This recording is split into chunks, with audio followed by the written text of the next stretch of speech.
Good evening, everybody. Happy Sunday. Happy Super Bowl Sunday at that. And welcome to Conversations with a Vet. I want to thank everybody for being here. And a couple things that I wanted to talk about today ahead of my guest is when we have our 1,000th subscriber, I'm going to be doing a giveaway. I love doing giveaways. A couple of things that I wanted to show you were as a giveaway. If you are into firearms, Aegis Gun Care has graciously donated this mini little backpack, and in it is all of their gun cleaning solutions, etc., to clean out your firearms while you're in the field or even at home. So thank you, Aegis, for that. We also have from Simmons Law, and that would be Will Simmons. He has sent us some Yeti cups or Yeti coolers for your cups, your cans. And I have several in the background back here, as well as the soft koozies, getting vets the benefits they deserve. You can go out to his website if you are interested in utilizing his services to be able to help get the benefits that you're needing. You can go to SimmonsLawVets.com, and a huge shout out to Will. Thank you for that. And then as we get into introducing my next guest, he is also an author, and he has graciously donated several books for our giveaway when we hit that 1,000th subscriber. And it is called Quiet Heroes, Stories from the Front Lines of the Vietnam War by Larry Burke. So please help me welcome Larry Burke. Or excuse me, Justin Burke. Justin Ballard. Ballard. Burke. Ballard. You both start with a B. And no, so he's, yes. So thank you for being here. Appreciate you being here. And that book, by the way, the last book, he's going to be my guest next Sunday.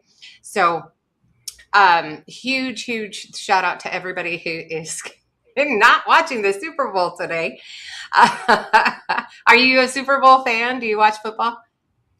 No, not really, which is why I didn't even think about it being Super Bowl Sunday when we talked. But yeah, I mean, I never got around to getting into a team, and I wasn't in a family that really followed it, so it just didn't happen for me. Excellent. So tell me a little bit about your childhood. And while you do that, I'm gonna bow out for just a second. So Go ahead. Well, so I was born in North Carolina. My mom and dad got married when they were 18 and had me around 22. My dad was a school teacher, and he decided he wanted to go into the Navy. So when I was about 4, he joined the Navy. So growing up, I was basically a Navy brat, moved around a little bit, lived in Jacksonville, Florida, Coronado, California, Hawaii, then back to California for a little while, then back to, first was Pensacola, Florida, then Jacksonville, Florida, then New Orleans at what used to be NAS Belle Chase, but now it's NAS New Orleans. And then after that, I moved out, and after a few years, and decided to go into the Air Force myself. But the big part of my childhood that was, I think, formative was when we lived in New Orleans. My parents, I was about 13. They had a pretty nasty divorce. It was pretty traumatizing, I suppose. It was not so much violent, but mentally abusive, and it was really rough on everybody involved. And I was the oldest. I'm the oldest of 3 boys, and I kind of assumed the role of the head of the household, male, at 13 and a half, 14. Oh wow, that's a young age. Yeah, and and of course nobody asked me to do it, but I just felt like I had to. And when in the the middle of the fighting and before my dad ended up moving out, there was several times I had to like I took my little brothers up to the room or put them somewhere where they couldn't hear as well. Um, and once or twice it was scary enough to where I actually went and intervened, because I thought it was going to go somewhere really bad. How'd that go? Um, um, I think it shocked them because they didn't. One, they probably had no idea I was aware of it at all. I don't know how. I mean, everybody in New Orleans heard it, but but yeah. I mean, it immediately everything stopped. But it was the scenes I walked in on were um, things that I won't get into it, but it was things that I can never ever get out of Yeah. my mind. Yeah. Um, and so, anyway, that's kind of the role I started with, and then we lived with my mom during kind of the separation, and then during the divorce, my dad had money and my mom didn't because she didn't really work. She was a stay-at-home mom, and so things like that happen when you have a good lawyer and somebody else gets what they can afford. You Yeah. usually win. So my dad ended up getting the house and us and everything else. So he moved in, my mom moved out, and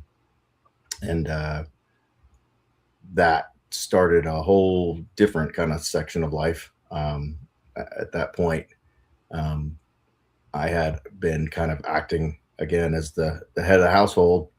I got very stressed out a few times, acted out, of course, being a young teenager with all that going on, punching holes through windows or not windows, Oh, doors and balls, and of course, fighting with my own mom.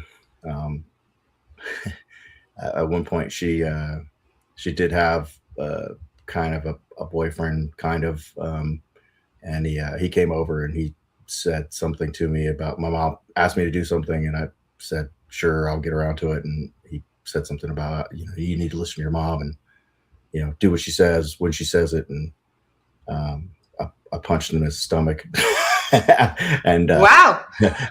and I was like, I think you need to think about that. Like you should probably never ever talk to me again. Um, but so I was starting to go down kind of a bad road. Very very angry, just angry all the time. Um, so then fast forward, my dad moves back in. Things were once again hectic, and now of course I'm no longer the head of the household.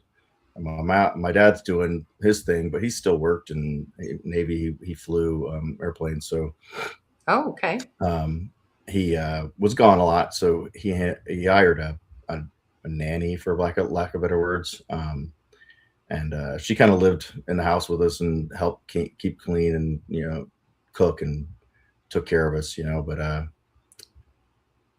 then he met a lady, and probably only about maybe not even a year after the divorce was final, she moved in and kind of pushed the nanny out, which was uh, really messed up because she had like moved from North Carolina.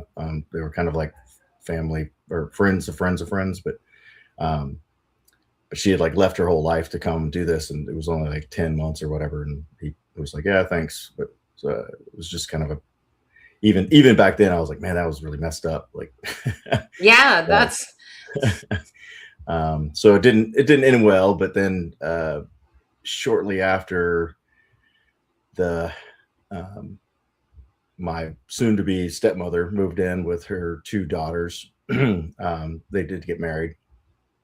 Um, Her daughters, one was about a year older than me, and one was about a year and a half younger than me. So once again, entire family dynamic changed.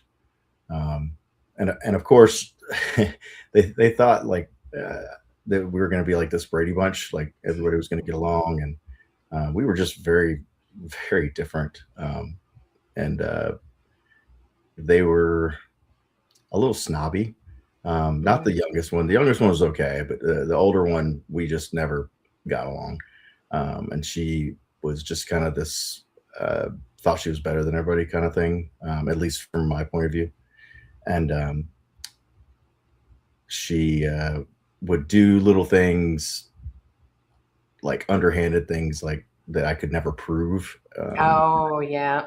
It just kind of always made me look bad. So um, at one point, she was telling people that were my friends, uh, just things that weren't true that I was saying about them or whatever. And I confronted her. I said, "Hey, listen, that you gotta you gotta stop doing that. Like, I'm not saying those things to people. People don't even believe them, but like, you're sowing that doubt, and I'm starting to get friends asking me questions, and it's weird. So can you not do that?" And she basically said, "No, I'm gonna do what I want." Um, so at the dinner table, it came up, and my dad was, saying, "Well, well, she's just telling people probably what you said." And I said, "No, I haven't. I didn't say any of that. I don't even know where she's coming up with it." And bottom line, I basically said something to the effect of, "If she doesn't stop, she's going to regret it." And my dad said, "Well, you're not going to do anything." And I said, "No, I will." So the next day, came to school, and before I even got to like first period, I heard more rumors spreading, and I was like, "Okay, well." She talked a lot of smack about people. So all I did was go around and tell people what she had been saying, except for she had actually said it. And uh, Keep in mind, I'd been going to school for several years where she was still kind of new. Mm.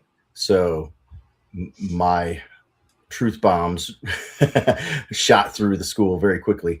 And by lunchtime, she had received several death threats, Oh, and no. to the point where I walked out in between periods or something, and she was driving my dad's car, and I saw where there was footprints over the entire car, where somebody had literally run over and up the car, and they were thinking about smashing windows or something, and I had to Oh, like no. hey, no, that's my dad's car, like I drive it too, please don't mess with the car. So they called because of the death threats and the car thing. They called my dad to go come get her. The police escorted them home because of the death threats. Um, and of course, they pulled me out. And when I got home, my dad was like, I told you not to do that." And I said, "I told you I was going to. If she didn't stop, I mean, all I did was tell people what she was saying." So, and, anyway, that's kind of just a story about like how I guess it shows like I've always been about justice, I guess, and like And a protector. and yeah, and it was like, hey, if you're gonna mess with me, like we're gonna talk about it, but I'm not gonna let it keep going on. Um, so, but yet again, she was my new stepmother's daughter. My dad was trying to, impress her or whatever, but um, and I was already, like I said, very angry. So they were kind of like, "Oh well, he's just angry about everything. He's just making everybody's life hell," and blah blah blah. And they would tell me things like that. So about, let's see, they got married in October, and in December, my dad was yelling at me about something else. And At this point, I think they had been living in the house for 6 7 months, and I essentially been grounded for about 10 months straight.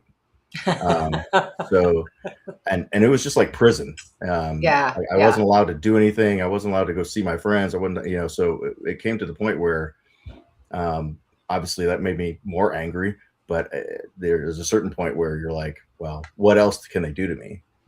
Like I can't, if I'm going to get grounded for everything, and I did, like if I would get grounded a week for every minute I was late for dinner. And At first it was like, the punishments are like, where you're grounded, and while you're grounded, you have to do like a GI party, where you got to clean the bathrooms with toothbrushes and things like that. And my dad tried the whole basic training thing on me, and I think deep in my genes somewhere in the core part of my soul, I just have a problem with authority. Like, I'm fine. I'll do what you want, but you're going to treat me with respect. And if you don't, then I'm not going to deal with it, regardless of who you are and what your authority Right. is. And I've probably always been that way. I don't know, but so going forward, I ended up deciding that I had to live my life, and if I was going to be grounded forever, I might as well make it worth it. So I snuck out one night. Me and my friends went out and did a bunch of crazy stuff, and came back home, and thought I got away with it. I did not. He realized I was gone pretty quickly, I think, after I left, but he also didn't make any attempts to come find me. So I came home, and the next morning I woke up and he said, like, hey, did you have fun last night? And I said, what are you talking about? He's like, well, I hope you I had was on the fun. whole time. Yeah. He's like, I hope you had fun, because that's it. You're never leaving the house ever, and of course that started a fight, and he ended up we ended up in the front yard, and he ended up pushing me down and hitting me, getting on top of me Oh, and smacking me around a little bit. And so that was early Decemberish. And then one day, I guess it was New Year's Eve, he came up to my room where I always was, and he said, hey, pack your stuff, you're leaving. And I said, what do you mean I'm leaving? He's like, you're moving to North Carolina with your grandparents. I was like, okay. And I was like, can I at least like have a couple hours where I can go say goodbye to some people? And he said, yeah, pack first and then you can go. So I threw as much stuff as I could in a couple boxes and ran around, because of course I didn't drive yet. So I ran to as many houses as I could get to and said bye to people. And then when I got back, I was, trying to get stuff together, and my older stepsister was sneering about something or saying something behind, like kind of whispering. And I guess I said something like, hey, shut up, and she was like, well, you want me to tell your dad so he can smack or kick your ass again? And that burnt, like really, really hurt, because it yeah. wasn't really a great thing anyway. So anyway, got in the car, drove from New Orleans to North Carolina, and he dropped me off. And I lived from that point on, under like kind of in the basement of my grandparents' house. They had like a little mini apartment almost. Oh, okay. So I was pretty autonomous, actually. They were older. My grandfather and my grandmother probably are the reason that I'm not in prison, because as angry as I was and as bad as things were getting when I got there, it was like clean slate.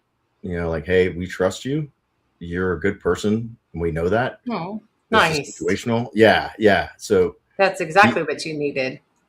and it was, and the other thing was, I always thrived with being responsible for things. So before I couldn't do anything. I wasn't allowed to do anything. Whereas now I'm kind of like left on my own. So I got my license and I got a car and I was driving around, and I paid portions of the electric bill, and I helped pay some of the phone bill, and like I bought groceries, and there was things that I did, not that they asked me to, but I wanted to, because they were being good to me, and Right, I right. think at that point in my life, I had been kind of treated like the bastard stepchild for so long that just being normal was so over the top for me that I just thoroughly appreciated it. And so that's kind of when my whole life started changing for the better. Unfortunately, that happened again. It was New Year's Eve. So I got there New Year's Day, I think, or yeah, New Year's Day. and that was my junior year. So I moved in the middle of my junior year, but it was before midterms, so I got 0 credit for the first part of my junior Yeah. year. Luckily, the school I went to did kind of a block schedule, Mhm. so I essentially did my junior and senior year at the same time. Um, and I was taking English 3 and English 4, and Yep. algebra and geometry. Yep. So I um I ended up graduating, and I worked the whole time. And I tell my kids all the time because they whine about working here and there, and I'm like, yeah, I'd go to school at 7. I'd get home at 3:30. I would Mhm. take a 30-minute power nap or something, and then I'd go to work by 5, and I was there till 10 or 11. Then to come home and do homework and rinse, repeat every day. Yeah. Um, and so my childhood stopped, I think, when I was about 13. And at that point, I had to grow up. But the good part about that was, I think I gained a lot of emotional maturity very young. Right. um, and well, good and bad, because I ended up hanging out with older people, and sometimes that wasn't the best thing. But so I graduated. I started working at a factory, and I did uh, about a year there, not quite a year. But being a military kid, growing up with military benefits and understanding kind of how all that worked, I was working with this guy, my supervisor, who had been working at that factory. It was a hosiery mill, made socks. Oh, And okay. I drove a little forklift to get all the big 400-pound boxes of knitting and yarn stuff to bring to the knitters that work the machines.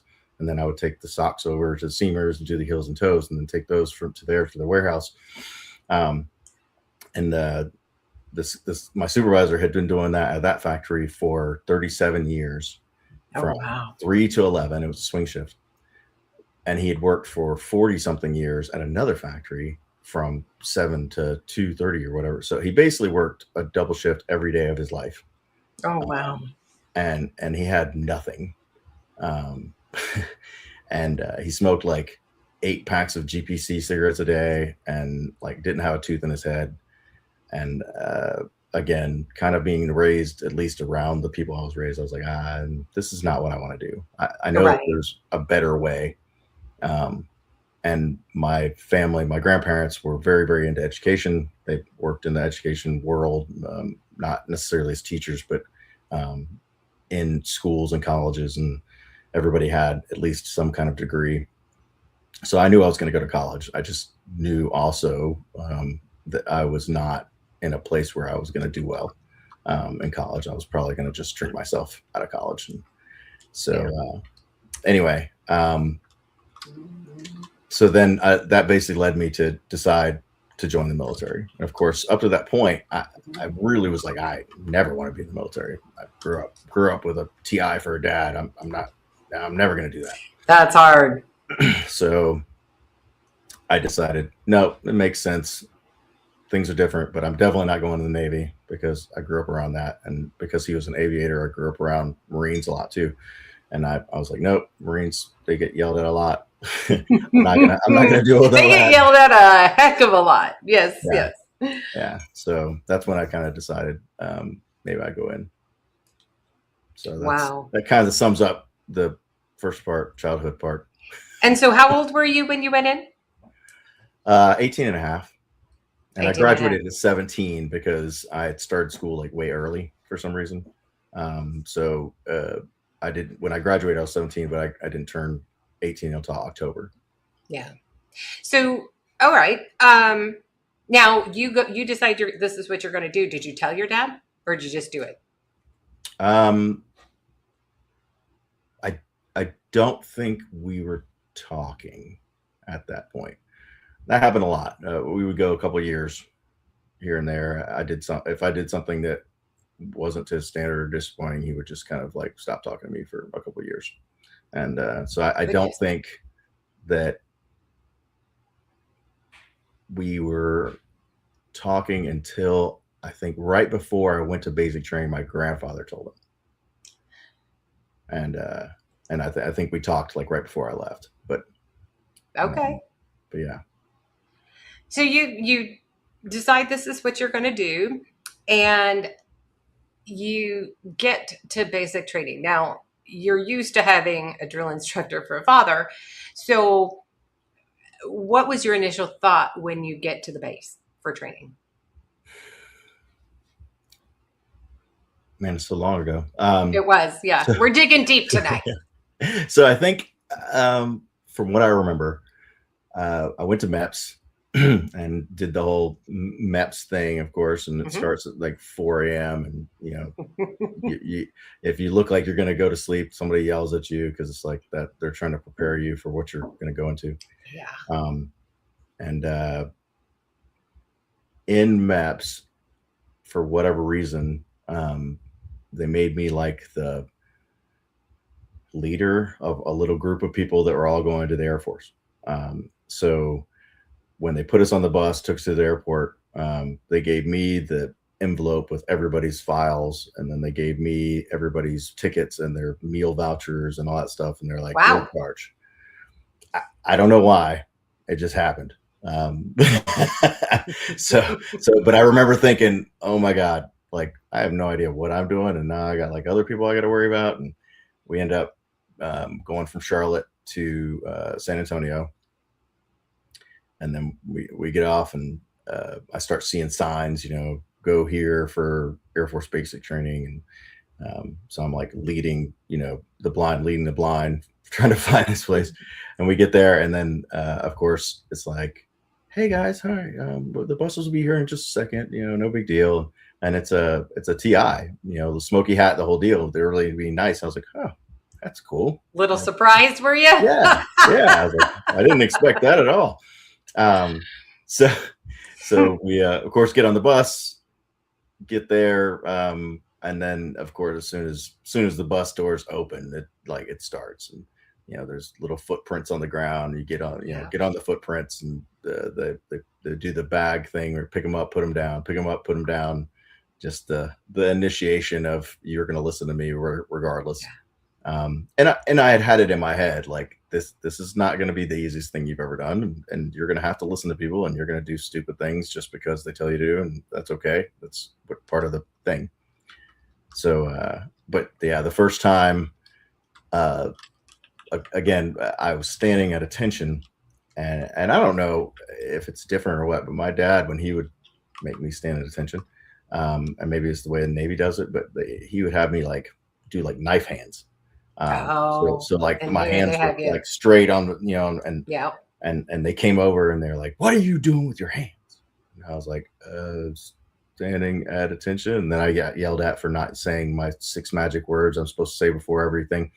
And then they showed me how to make my fists, and put my Mhm. thumbs on my seam, the seams of your pants, Yep. um, and then uh, he asked me something else, and I didn't say the 6 magic words again. So at some point, I had like 3 TIs, one on each side, one on my face, just and Were you ready to blow up then? no, honestly, it was kind of all just a shock. Like, oh my god, what do I do here? Like, Right. so much, Yeah. so much happening, and mind you, I was 18. I had hair back then, glorious mane of hair. So so my bangs were like kind of down to here, and I was like, had Oh, them hanging in my face, um, and I don't know why I dressed nicely to go to basic training. So I had like these nice jeans and a button-up shirt, and a like leather uh, like ankle boots, kind of, mhm. So that was the worst part, I think, of all of basic training. Was the first 3 or 4 days. They wouldn't, for whatever reason, they wouldn't bring us to go get our issued stuff. So I'm walking around in these clothes, that are just like normal everyday clothes, but they called us rainbows, right? Because we had all the different colors instead of being just green. So every time we walked anywhere, they were rainbows, rainbows. But of course, because you're a rainbow, you're getting attention from every TI anywhere. Yeah. And then the leather ankle boots was a horrible choice because that was also had to be my shower shoes, because I had nothing else. Oh So no. that was super fun. But so finally, when we got issued, I was just absolutely relieved. And then my hair, of course, I had hair, so like, but I didn't have time to like comb it. So it was all over the place and it would be sticking up everywhere. So when they finally shaved my head, I was actually kind of relieved because, oh, that's one less thing, you know? Yeah, yeah. That, oh my gosh, that is pretty funny. So did your boots survive? Probably not. So they did finally. I mean, once I was able to like not have them on and wet all the time. uh, Yeah, that's crazy. So, all right. So tell me what it was like then living. I mean, did you all lived in barracks and so many like for your platoon in one barrack kind of a thing? so for Air Force Base training, yeah, it's a flight and goes. Okay. I think I want to say it started off with like 60 people, and then after recycled people and people that opted out and other things. We did have one guy who he decided he couldn't do it, so he slammed his hand into the bathroom stall until he broke it, which Wow. to get himself medically discharged, which was really dumb because he was there for months after we all graduated. But yeah, so I think it was 30 people on each side. It was like two bays, and then and each side it was about half were just single like twin beds, and then about half were bunk beds. Um, Wow. Okay. so All right. So we got Jay Wag. Good. Doing awesome, Justin. thanks, Jay. That's funny. So, okay. So, what was the hardest part for you outside of just waiting to get to receiving where you got your gear? What was the hardest part of basic training for you? I think the hardest part, and this is a daily challenge still, is I'm a I'm a kind of person. I have to know how things work, right? When I Hmm. was a kid, I was that kid that took apart VCRs and TVs and tried to understand how they work and put them back together. So that's true with even like ideologies. I want to know why you want me to do something, and it's not that I'm challenging it. I just want to understand it. And Right. now my life, I need to know that. So it's like, hey, I can think of better ways to do it or whatever. But so I think that was the biggest challenge is they would tell you to do something without any indication of why, and it didn't make any sense. And then you would do it, and then they would be like, okay, now do something else and do something else and do it. And at the time, obviously, I was like, "Ah, these are just mundane, stupid hazing tasks. These are dumb. Of course, later I found, okay, so that's the psychological platform that they have to lay. Mhm. And then Yeah. part of this, Yeah. like, why am I folding a shirt into 6-inch squares and then taking it with tweezers and pulling up the edges so it looks like somebody cut it with a knife? And like, why does that matter? Well, the answer I finally got was it's attention to detail. And you're learning attention to details. And, one day you're going to be doing a job where a detail might kill somebody. So that's what you're doing. So Yep. that was the thing that I think was probably the most challenging was just doing stuff because somebody told me to, because I hated that as a kid. Is why do you want me to? Because I told you to. Yes. Oh, no. Um, I remember that too. It to me it was akin to when way this is dating myself, but before we had computers, and I needed to know how to spell a word, and I was told to go look it up in the dictionary, and I'd be like, "How can I look it up in the dictionary if I don't know how to spell it?" It made no sense to me. right. Right. So I got you. I understand. Did you have a favorite part of basic training? Um, well, the end was pretty great. I was happy to graduate and be done with it. But I think one of the funniest things that I remember from basic training, and luckily it didn't happen to me, but there was not our squadron, but there was another squadron that had like wooden cutouts of officers. And as you walk past one of these wooden cutouts, you're supposed to salute it like it was an officer. Well, for whatever reason, our flight was going through that squadron for some kind of training or course or class or something. And we saw this kid walk past and he didn't salute the wooden officer guy. So the DI just grabbed him and was like, "What are you doing? That's an officer." Ah, you know. So he goes, "All right, this is not the first time. You're going to learn." So there was a rabbit, because it's Texas. There was a rabbit sitting in the grass, like right by us. He goes, "You see that rabbit?" And the kid was like, "Sir, OT, blah, blah, blah, report sword, yes, sir." He's like, "That's an officer. You salute that officer every time it stops."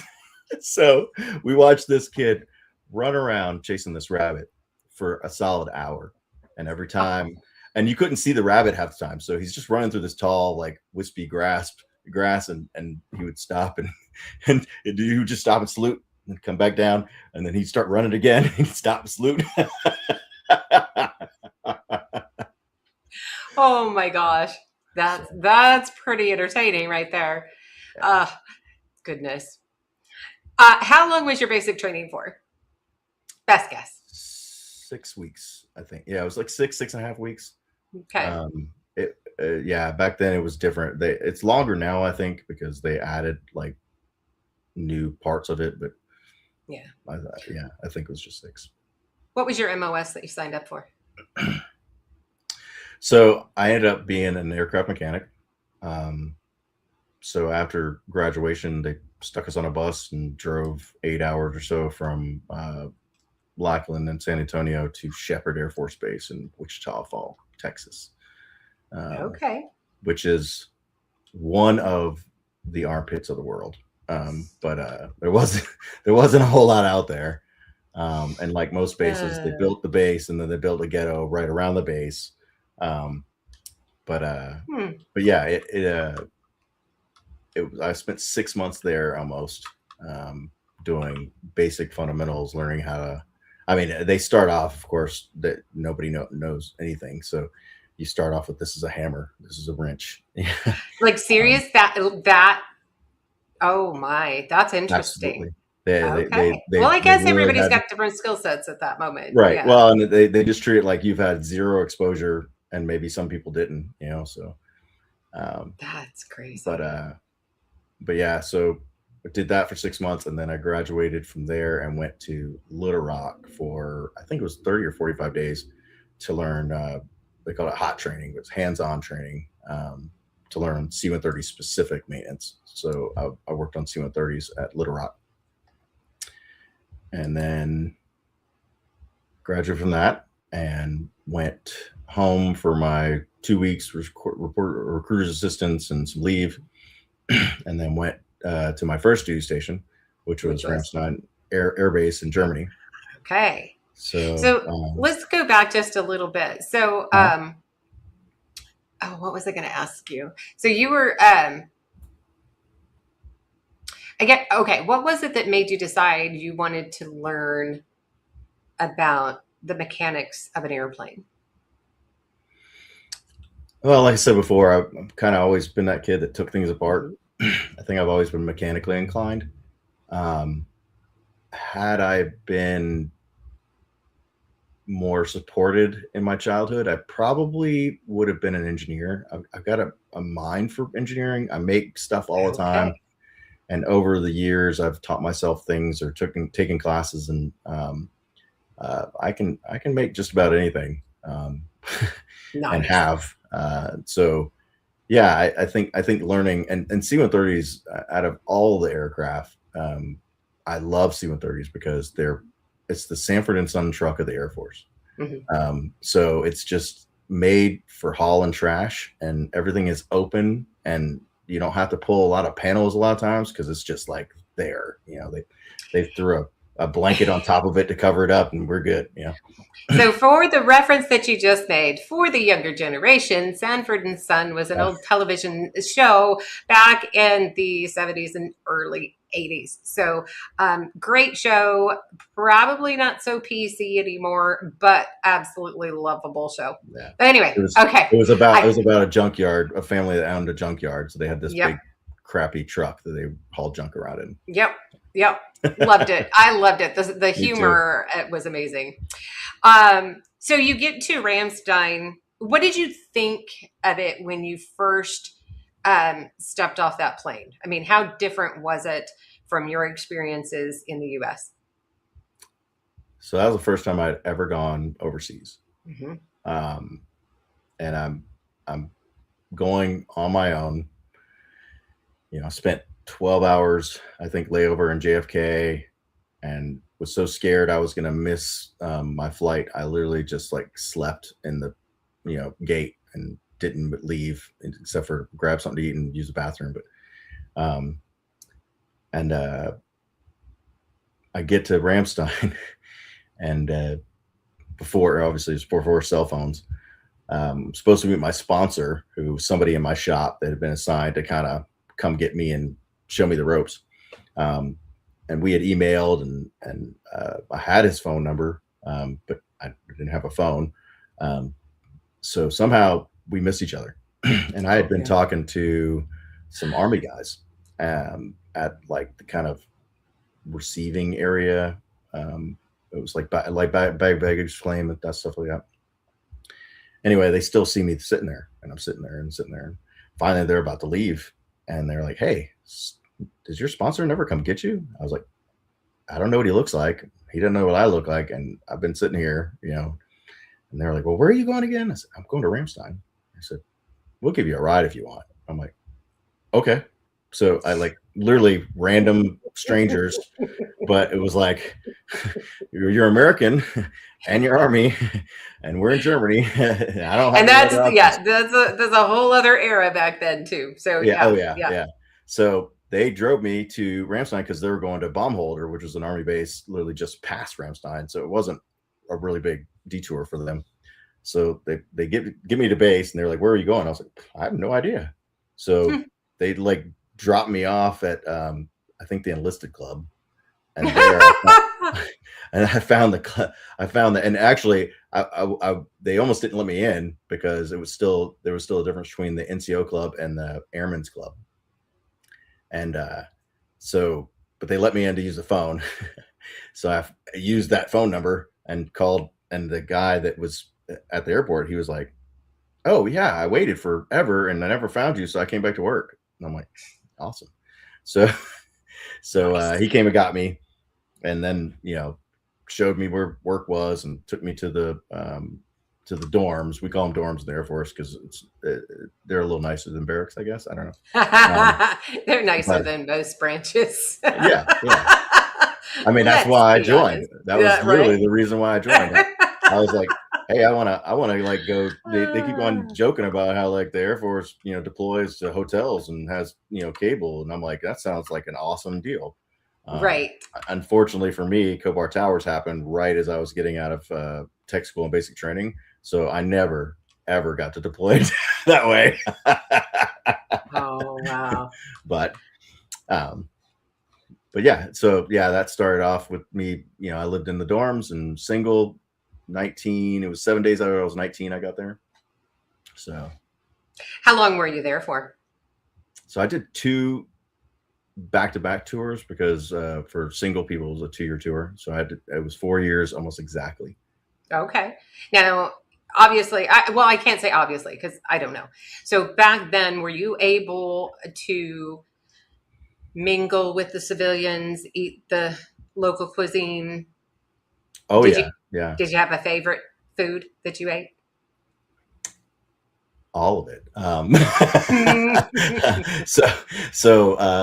Yeah, it was situational, I guess. But I love schnitzel, Jaeger schnitzel with the mushroom sauce, and then there's they call it paprika schnitzel now because it's not PC, but it used to be called Zigeuner schnitzel, which is gypsy style, which I guess is why it's not PC. It's basically sweet peppers and onions.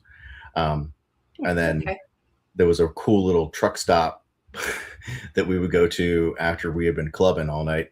And we would get fricadella, which is kind of like a German hamburger, but Oh. it's beef and pork mixed, with like Oh, onions inside and on the brochen, really nice bread.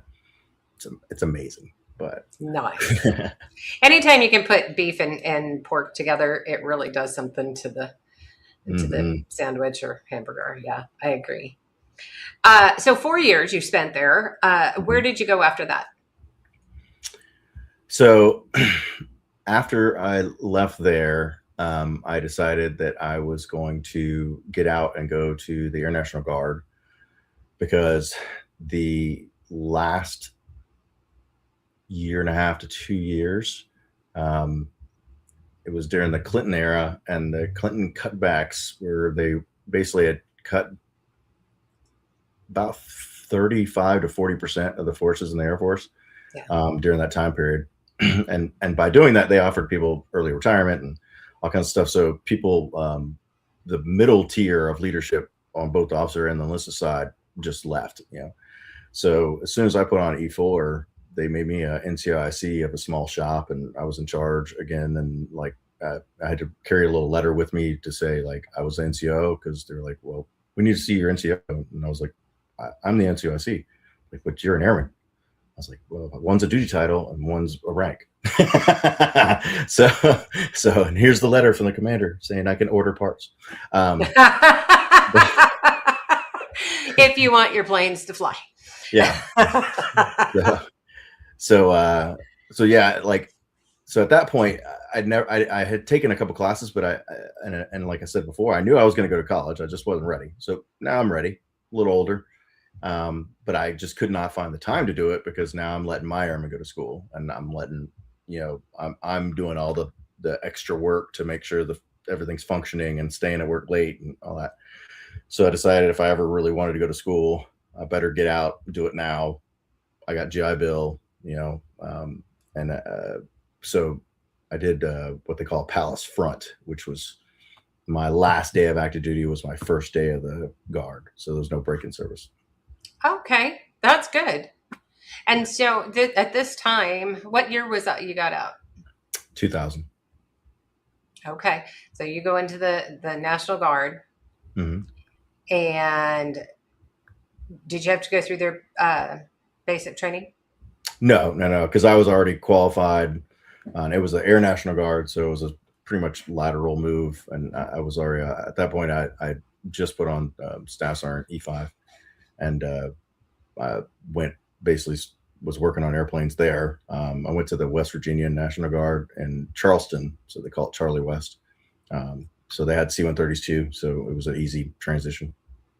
So, speaking of C-130, so Lorenzo, he was talking about, he said that the C-130 was one of his favorite cadences, and he put this out there, and I laughed. I thought it was pretty funny. C-130 rolling down the strip, 64 troopers on a one-way trip. I thought that was hilarious. Did you know that one? I know a variant of that, but yeah, and there's several, and some of them are not anything you can say in public. Fair enough, right? But those are great ones.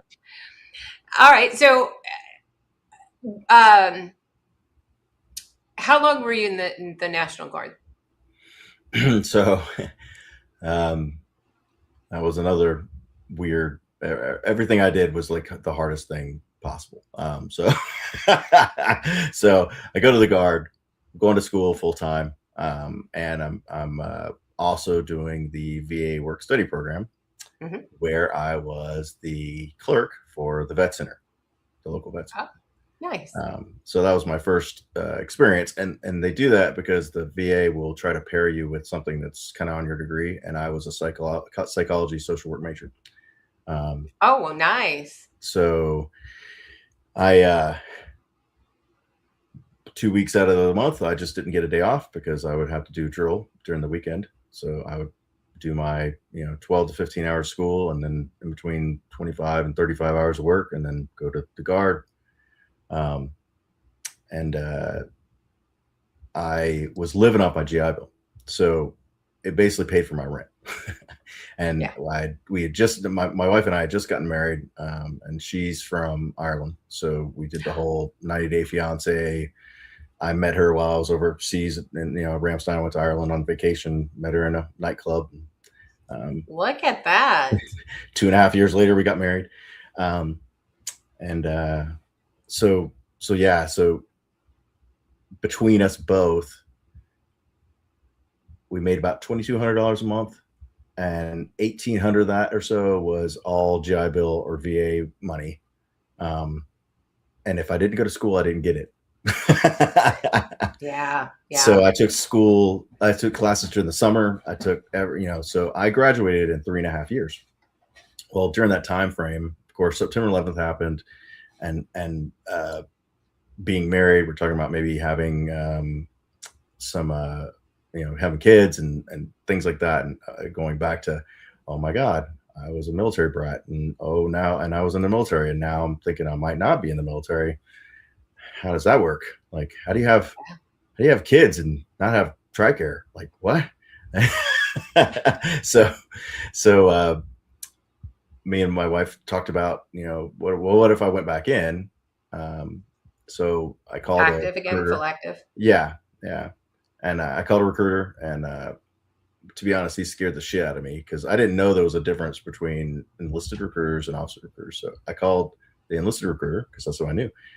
And he was like, "Oh yeah, you're E5, current and qualified. We'll have your first duty station in 30 days." And I'm like, whoa, that's fast. let me think about this a little bit, yeah. And at that point, I'd been eating beanie weenies and big 100-pack hot dogs from Sam's and whatever I could do to save money. And we were broke. We had to save up to go to the movies. So I was like, I didn't do all this to just go back to where I was. So I talked to the officer recruiter, and he told me kind of how to put together the package to go to the officer board to see if you can get picked up. And so I did all that, got to the point where we were ready for submission. And then the last thing was, okay, well, we just need a graduation date for when you're graduating. Well, at that point, I had about a year and a half left on my social work degree for my bachelor's. And I only had about 6 months worth of GI Bill left. So I was kind of already like, I don't know how I'm going to work this out. But so I called my counselor and said, hey, like, what can I graduate with, like, nowish? and they were like, oh, well, you can get a Bachelor of Arts right now. Like, you have enough credits. And I was like, what about next semester? So I basically just kept taking courses, and then when I put in for graduation, and I graduated in December, early. So as soon as I had the December graduation date, they were able to put the package in, and then by sheer luck, I got picked up. My scores weren't that great, and but I used the guard against itself, and I got a 2-star general's letter of recommendation because he was like down the road, and everybody called him Bob and Jim. I just went and said, hey, will you sign this? And they're like, yeah. Nice. So yeah. So yeah, I got picked up for OTS, and then I got the letter saying I was picked up in January, and I left in February because I had requested a quick ship. Nice. So I started in February, which was interesting because I had gone to basic training in February of '96, and then I ended up going to OTS in February 2004. So almost exactly 8 years. Wow. And then, okay, so you get back into active duty. What happens after OTS from there? So I go to OTS. That's 3 months. Basic training, kind of all over again. Head shaved, the whole deal. Very, very different. But the TIs, like I had a TI come up behind me, and I heard the clicking on, the little metal taps they have on their shoes. I heard them clicking behind me, and I'm like, oh, here we go. here we go. And he was like, excuse me, sir. And he was like really nice, you know. And I realized, oh, they're just here to teach us drill. Like they don't yell at us because we're officer candidates, you know. Um, so That's funny. Here you all were prepared. But they do say, prepare for the worst and you'll never be disappointed, right? So yes, good. yes. You were Oh yeah, ready to go. it was a blissful, happy moment when I realized he wasn't going to yell at me because I was just Yeah, waiting for it, you know. that's But great. but yeah, so I did the 3 months there, and then I ended up getting picked up to be a navigator. Um, so they they weren't picking pilots at the time, and really to be a pilot, you had to already have like several hundred flight hours and a private pilot's license. So uh, I didn't really want to be a navigator. I wanted to be a maintenance officer because that's what I knew. Yeah. But they picked me. They told me to pick like three things, so that's what I picked, and that's what I ended up. It was actually I think my third choice. um, but so I got that, and I went to Randolph Air Force Base, which is the north side of San Antonio. Okay. And so it was all kind of like a weird repeat, but different, you know. Yeah. So did that for a year and a half or so. It was a little longer because I had to roll back a class because my wife gave birth to our daughter, our Oh, first daughter.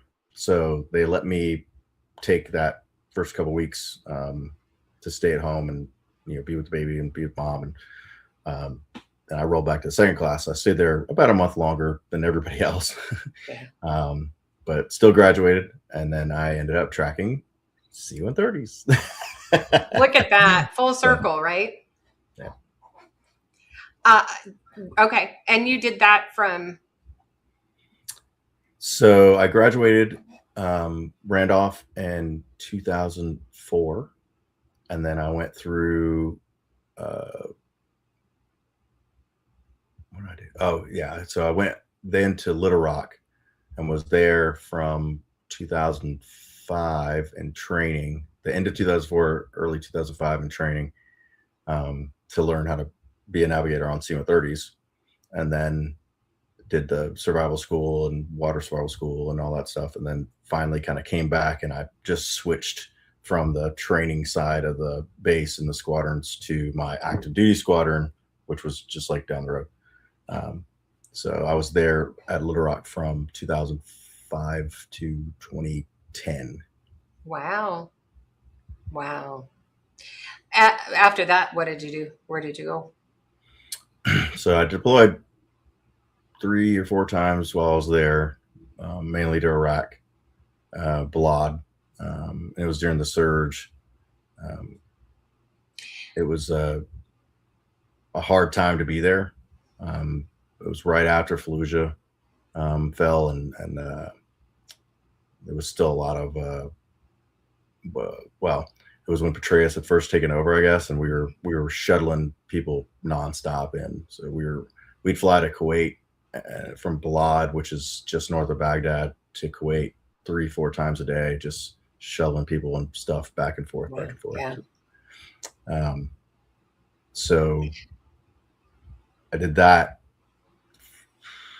Yeah, I think it was 3 deployments there. No, Let me ask you. Let me ask you about that. So, obviously, you'd been deployed to Germany, and now you're having to deploy there and fly. And what was going through your mind when you saw the scenery? What did you think? So I was surprised because when you think Iraq, you think desert. Well, Balad is right on the Tigris River Valley, so it's actually like farmland all around it. One thing I always thought was really interesting is that they had a lot of sunflowers that would grow like a wall Really? all the way around their crops. And I finally asked somebody, I said, hey, what's the deal with the sunflowers? Because it's only like one row of them. They said, oh, well, it's basically a windbreaker. They use that to break the wind up so that when the other crops are growing, it doesn't just blow them out of the dirt. So, pretty smart. Interesting. Yeah. Oops, wrong one. Jay said, doing a great job. Honor to call you my brother. Thanks, Jay. So you do that for a bit, and then where do you go after that? So in 2010, I had basically I got a choice. They were like, "Hey, you can stay here at Little Rock for another 2 to 3 years, do instructor school." I was on a pretty decent trajectory for my career, and they said, or you can go to AFSOC, Air Force Special Operations Command. And I was like, I really hate Little Rock right now. It's a great area if you are into camping and hiking and outdoorsy stuff, but with 2 toddlers, I was basically housebound when I wasn't deployed, which I was deployed a decent amount. So it was like, we need a change. So I've opted to go to AFSOC and went to Albuquerque for 6 months to learn how to fly the MC-130P. Oh, wow. Just another kind of C-130. You're right. Yeah. But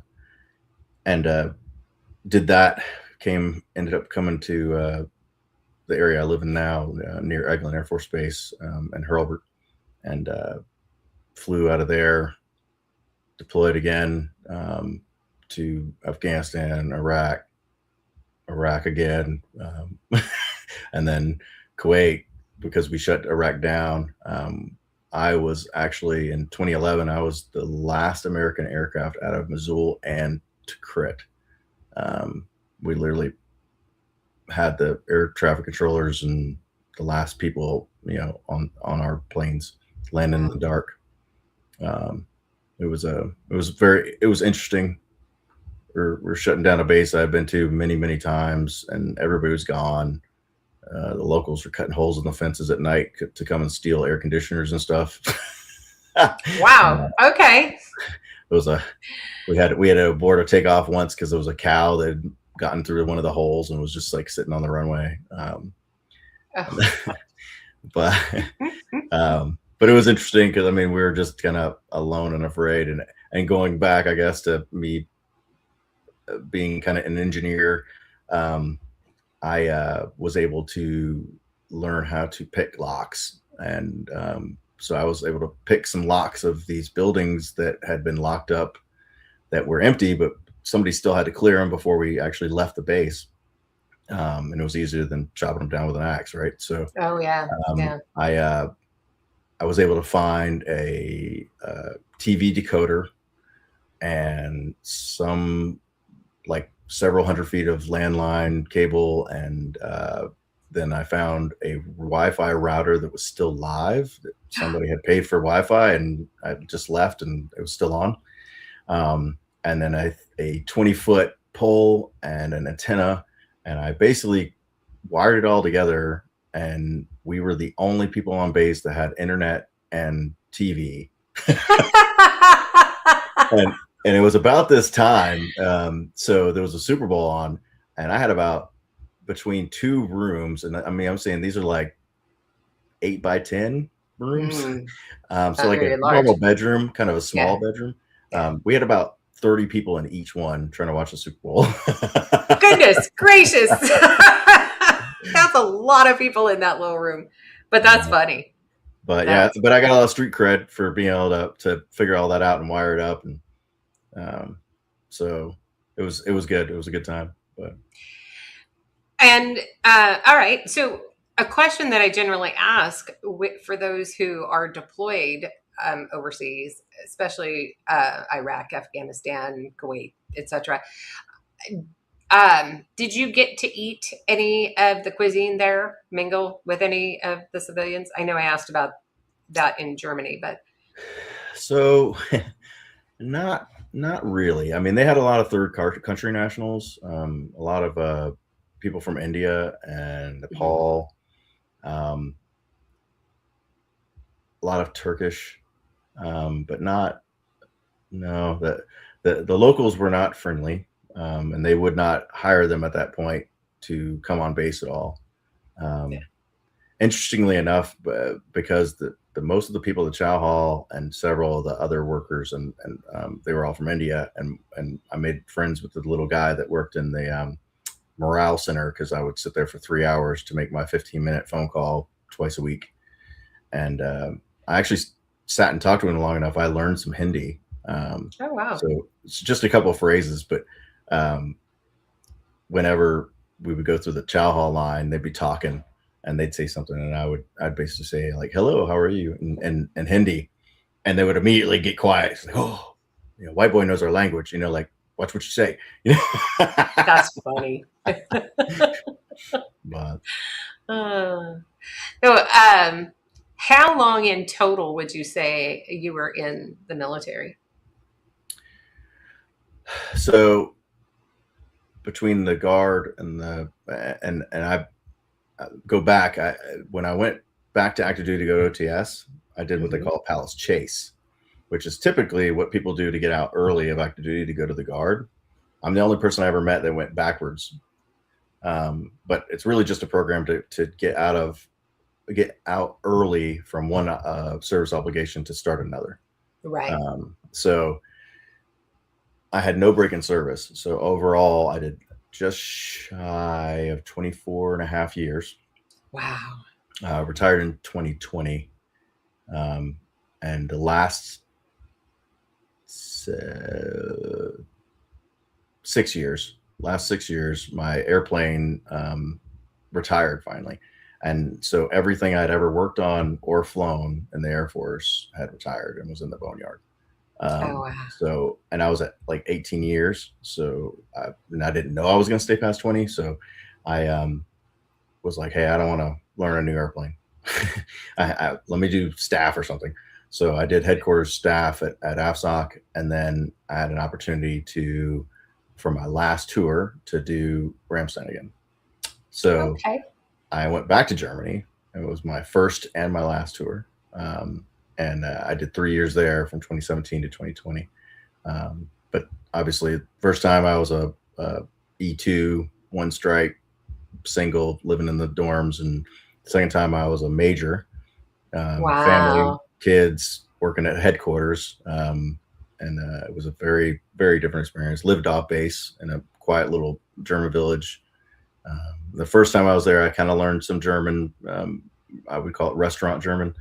The second time I learned enough, and I couldn't read before, but I learned how to read. So in that language, right? To yes, be clear. Yes. Let's clarify that just a little bit. But I speak, I would say conversational German, and can read pretty well. But wonderful. But yeah, so 24 and a half years, 7 combat deployments. I don't really count Kuwait for one of them because it wasn't really combat and I was just staff there. And then I did 6 months at the what they call the KAOC in Al Udeid in Qatar for my got to do it because you're an officer and you're in a leadership position. So I was at the KAOC as the only special operations liaison. Oh goodness! And that was during 2015. So that was the fall of Yemen and reopening Iraq. So I got to help do all that. It was interesting looking at places that I had flown into many times going, oh, look, they built a wall on that runway. Yeah, it was interesting. They were actually planning to use a runway that I'd used many times. I'm like, it's been a long time since anybody landed up there. Has anybody actually gone up there and checked it? So they sent out a helicopter, and sure enough, they'd put like a statue in the middle of the runway. Funny. It's like, yeah, it's probably good we checked. But, I would say so. That would have been a bad day. Yeah. So what at what point do you decide then that you want to separate from the military? So that decision was kind of one I'd been like planning for a while, because once you hit 20, you're like, oh, what am I going to do? I was kind of holding on to see if I would make lieutenant colonel, and I had done the math, and even if I made it, you're supposed to stay in for 3 years to kind of get the most amount for that rank before you retire. And Mhm. when you make the rank, you sign a kind of active duty service commitment saying that you'll stay in for 3 years. Well, I'd already done the math and I'd realized like, nope, I'm not going to stay in. I'm going to do a year and a half or so, because I was being prior enlisted. Every time I made rank, I would max the pay scale out. So when I put on major, I was at 18 years, which is as much pay as a major will ever get. So like I Right. knew day one, it was a good raise, but like I knew day one I was never going to make another dime. So it was the same thing for lieutenant colonel. And ultimately, I was like, well, if I retire before the 3 years, it just says retired in the rank of major, which I didn't care. Like, all right, Right. I just at this point, I just want the extra pay. But and I had honestly been doing the job of lieutenant colonel for like 2.5 years. I was a division chief, and I actually had 3 lieutenant colonels that I was in charge of as a major. Wow. That's a So lot. it was a different kind of thing. One guy said, "Well, I just don't want it," and another guy was a reserve, and he couldn't do it. But it was different. It was a different dynamic. Um, but yeah, that and when I got passed over for lieutenant colonel, and I was like, "Well, I got one more shot, so I'll stick it out." And I still had a year and a half left at Ramstein anyway. Um, and then the second time I got passed over, I got pulled in because I worked for the 2-star general, and I got pulled into his office, and he said, I don't know what happened.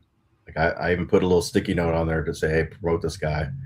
He's like, the only thing I can think of, and talking to some people, it sounds like it's because you're prior enlisted and you're over 20, and they just decided not to.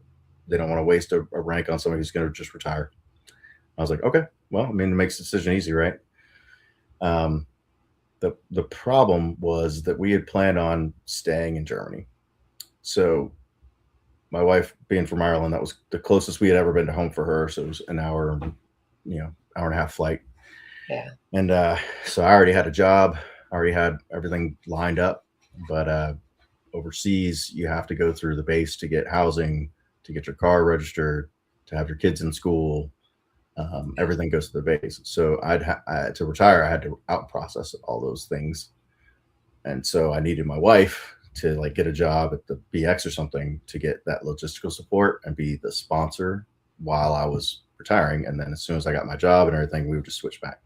Well, COVID happened, so they weren't hiring. Yeah. So probably in between 5 and 10 years of planning to stay in Germany and live that life, I had to replan in 2 months Oh, and gosh. come back to the States and figure that out. So, Yikes. um, That couldn't have been easy. so that was a huge transition on multiple levels. But one of the biggest was, COVID. I was at home a lot. I'm retiring from the military, which at this point was in my entire adult identity. From 18 to now, I was almost 42 at that time. And I think, having to replan. Now I'm going back to the States. I got to find a job because, kids and wife and people have to Yeah. eat, and we have somewhere to live. And I had to find a house, and, all this stuff piled up. And that was the first time I ever had a panic attack. And I didn't know what was happening to me. I thought I was having a heart attack. And then, like I'm crawled up in the fetal position, crying. And it was so strange because like an out of body experience, because Yeah. like in my head, I was totally fine. And I'm sitting there going, what is wrong with you? Like, seriously, what is going on with you? But my body was just reacting. And it was like they're completely disassociated. Yeah. And that scared the crap out of me. It scared the crap out of my wife, too. Um, and it was like after that, I think the floodgates kind of opened up. And I didn't realize that probably about 18 months before that, I guess I was starting to get a little snippy, a little grouchy, And we get back to the States, and I didn't stop. I mean, I started my job 3 days before my official retirement date. We hit the ground here in the States, and while my wife and kids were at the pool at the hotel, I was buying a car and finding mattresses and getting the apartment that I had rented, and getting the keys so I could Yeah. start putting stuff in it. And then I started working immediately, and I never stopped. And eventually, I think that stress, I guess, opened up a part of my mind that I had had closed for a very, very, very long time. And my wife finally came up to me and said, "You need to go talk to somebody because you're angry all the time, and you're short with me. You're short with the kids, and you know that's not who you are, and we know Right. that's not who you are." And he was like, "But you've got to get a hold of whatever this is, because everybody's walking around eggshells around you all the time, and we can't live this way." So I was like, "All right." So that's when I decided to go to the vet center and start getting a little counseling. A lot of that stuff from my childhood started coming up, um, and it was interesting because uh, at the time, I was like, "Hey, so I've been deployed. I was in Iraq during the surge. I got shot at every single time we took off. My first 24 hours of Ballard, we got mortared 26 times. At the Wow. time, we were living in tents, and you could look up at the tent at night, and it looked like the stars from all the shrapnel holes that had been burned in it. Oh, I had mortars go off within 10 feet of me. I had mortars go off while I'm driving in front of me. I had a mortar hit 2 tents away from me. Um, it was just constant, and it yeah. got to the point where you literally get like you could tell the new people because they would start running to bunkers every time the incoming alarms would come off and the clocks would go off, and like I'd be like, if I did that every time it went off, I'd never go anywhere. Like hell, I'm just going to keep walking. It's my time. It's my time. Yeah. Yeah. you know. So I was talking to my therapist. I said, "Hey, I went through all this, and I hear about people with PTSD or whatever, and like they have all these problems. Like I don't feel like I have any problems with that." And he kind of explained, like, well, from the stuff that I went through when I was younger, I learned to compartmentalize. I learned to push that stuff back, and I I guess the way he explained it was I was so good at putting that stuff in a box and hiding it away Hmm. that Yep. it never affected me the way it affected others, because I'd been doing it since I was a kid. And so retiring and moving, identity crisis, all that stuff, it opened up parts, I guess, of my brain that I'd had a lock and key on for a long time. Yeah. And next thing I know, I'm flooded. I couldn't deal. I mean, I was debilitated sometimes by just anxiety, and then racked with depression. Um, and my depression for a long time, I didn't realize it was depression Hmm. because I didn't realize depression could manifest itself as anger. I Oh, thought that yeah. was anxiety. It's like, oh, I'm just anxious, and that's why. And that angry teenager came back, and I was just. But now I'm 40 something and a life of experience and Yeah. capable, of doing real harm. And I'm like trying not. I wouldn't carry a gun or a knife because I was scared I was going to use it. Um, Yeah. I found myself one time following a guy home because he cut me off at traffic, and it wasn't until we got to his house that I was like, "What am I doing?" You know what I mean? Like, what is your plan here, dude? Like, I'm like, "Are you really just gonna Yeah. get out of the?" Yeah, I'm like, "Are you gonna get out of the house, out of the car, and kick this guy's ass because he cut you off in traffic?" And I think in the back of my mind, I was like, "Yeah, it makes sense to me." but there was always that logical side of my brain going, hey, dude, this isn't right. This is Yeah. not something that, is acceptable. So through some medication and lots of therapy, That's okay. I've started working on it. And again, being that person has to know how things work. Uh, Jeff has been very good about helping me understand the hows and the whys of feelings and emotions, even down to like hormones. And luckily, because I was a social work major, some of that stuff, like it was easy to translate.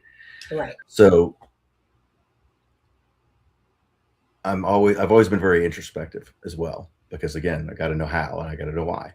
So that with guidance was, I think I've been pretty successful and getting past it. Now it's still a challenge daily. Oh, yeah. Yeah. And there's still a lot of things I have to work on, that I don't even know where to begin. But my kids are happy. Nobody is walking around eggshells. Everybody approaches me, and I think vindication was why my youngest daughter moved out this summer, and she wants to come home as often as she can. And she's told me a couple of times, like, hey, I remember, like when you were making me do my laundry and making me do the dishes. And I was like, my friends don't have to do that. But now I understand, because I have a roommate and she doesn't know how to do any of that. And it's really frustrating. I was like, yes. I was like, because I'm not raising kids, I'm raising adults. That's right. That's right. And they're your adults. So It makes all the difference. It makes all the difference. So you get out now. Did they have the TAPS program when you were looking to retire? So I did TAPS twice. I did the first time was the really horrible TAPS that they first started in 2000, and then I did it again in 2020. I wrote a pretty robust feedback for my TAPS class after this one, because I was like, listen, this is good, but it's one of those things where you could tell it's congressionally mandated, and you're doing whatever the minimum is.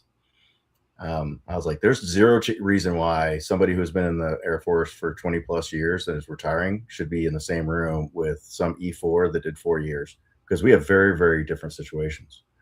And the fact that you're trying to tell me, as a 40-something-year-old at this point career, officer with staff experience, how to write a resume? Are you freaking kidding me? Like, like, and it was like, it was good, but like, there was so many things that they could have skipped over for somebody in my situation. Yeah. And then, like, yes, that's completely valid for this situation. So that was I was like, you need to just separate these. Like, if you're retiring, there are things you care about, like VA stuff. I was very, very excited to learn about how the VA claim process worked and all that. And the two people that came to talk about the VA, I could tell you, I knew more about the VA process than they did. And I'd barely looked at it. Wow. It was actually sad. I asked 3 or 4 questions and they had no idea.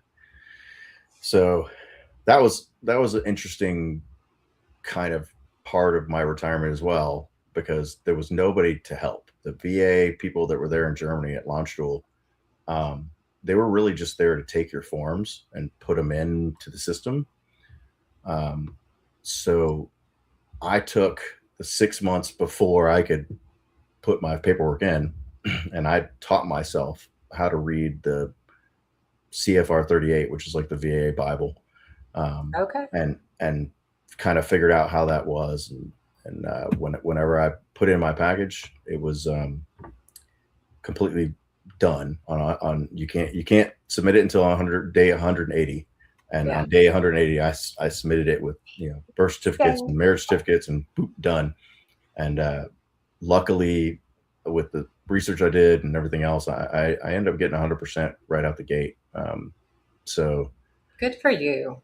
Yeah, and I have to constantly explain to my family, who are not military, like, well, what's wrong with you? You're not disabled. Like, you can walk. And I'm like, well, it's like 30 something things.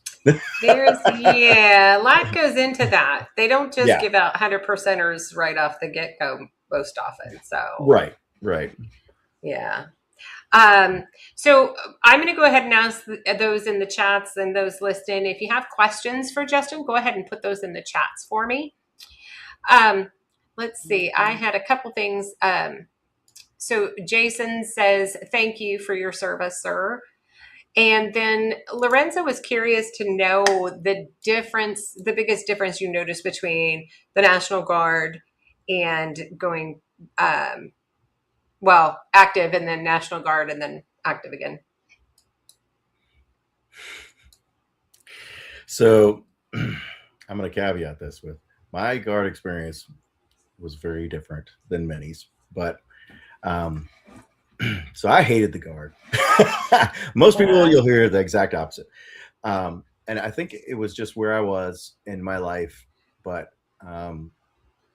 for instance, I would say I was relatively lackadaisical in my military active duty stuff. Like, I didn't really care so much about the uniform. Like, I did it. I did what I was supposed to. I had shiny boots when I was supposed to, and I looked the part. But like, I never liked saluting. Still don't. Never understood the whole hat thing. It would just, mess up my glorious mane of hair, and I hated that. So when I got to the Guard, though, all of a sudden it was like opposite. And I had this young kid who 3 months in a row. Now, again, you're only going Saturday and Sunday once a month. Mm-hmm, right. So 3 months in a row, he shows up about 2.5 hours late. His pants are on, but that's about it. Like, they weren't bloused. Had his boots on, probably weren't tied. Didn't even have his outer blouse or his hat. Didn't even have it with him. And so, wow. The first time I'm like, hey, where's your stuff? And he was like, oh, yeah, I forgot it, I guess. And I'm like, okay. And then second time, I was like, hey, you need to kind of like, be here on time. We have like formation at, a certain time, and you got to be there for that. So the third time, I like kind of lit him up, and I'm like, hey, seriously, you're getting paid to be here. Like, the least you can do is the bare freaking minimum, which is have your uniform and be here on the time designated. So my supervisor heard me telling the kid that, and I was like, I'm not gonna lie, I'm gonna write paperwork. Just if nothing else, I'll do a pocket letter of counseling to where maybe it'll shock him a little bit, but I'll just keep it in the drawer. If he gets his shit straight, then I'll throw it away. And what my supervisor told me was, well, he goes to Marshall.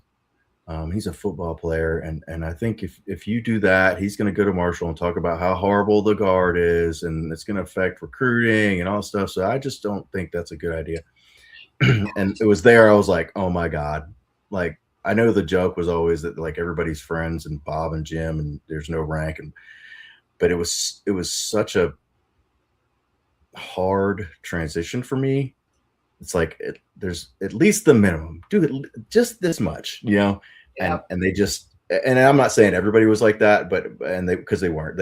And there was plenty of people that were very professional there, but that was just my kind of experience. And so I hated the lackadaisical way that everything was done. And then lack of structure. Yeah. And also, I'm not from West Virginia. I went to West Virginia, the Guard there, because they were paying 100% tuition and North Carolina was only paying 75. And again, I knew I was going to be living off my GI Bill. So, so I didn't have anybody there family wise. And the Guard, if nothing else, is a family business in some ways. And in some ways it is very nepotistic.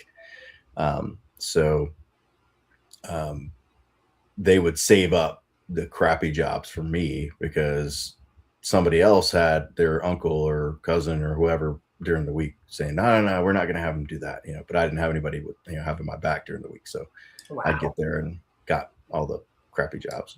Fun. Lorenzo says, by the way, Justin, I can't get enough of your skunk themed beard. Thank you. Jay says, let's see if I get this right. Ein Bier bit is the first thing I Ein learned how Bier to bitte. say. Bitte. Yeah. Okay. Yes. Yes. Yes. Ein Bier bitte means one beer, please. Okay. Look, see, I learned something new today. I'll Yeah. forget it in the morning. But Ron Wayne says, awesome career. Lorenzo says, what's your favorite flavor ice cream? Butter pecan. Random question. Right? But, yeah, He said, also, Justin, I love you, brother, and thank you for sharing your story.